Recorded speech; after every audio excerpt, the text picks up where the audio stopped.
Yes, now, I'm Abby from Sofitel Philippine Plaza. So, kailangan ko na rin pala guys mag-vlog, no? Ewan ko lang kung tatangkilikin nyo. So, meron kasi akong training para sa Women's Day namin para sa kababaihan sa Sofitel Philippines Plaza, Lorraine. So, magtuturo ako sa kanila ng skinless longganisa.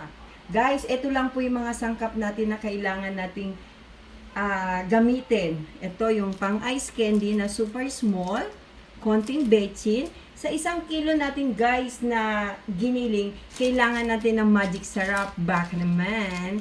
So, pasensya na kayo kasi mga sangkap ko talagang medyo mahal daw kasi itong garlic powder. Ito kailangan natin to pamienta. Kailangan natin 6 na garlic clove ba to o cubes, tas konting ng cornstarch, small amount ng asin.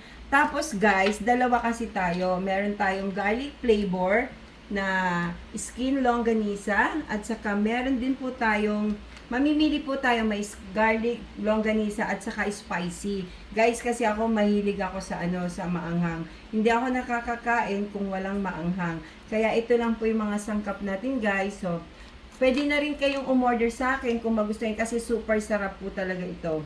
Tapos guys, kapag naluto na siya, di bali short lang kasi yung pagdi-demo ko sa sa atin kung lulutuin ko pa, hindi pa ako, first time pa lang po kasi ako mag-YouTube kaya yan. Yan yung mga sangkap natin guys, ito yung giniling.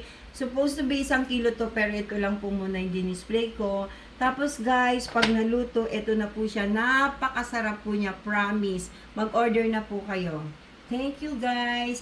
Thank you Philippines. Sana tangkilikin yung aking skinless longganisa. Napakasarap po nito. Salamat. Okay na to.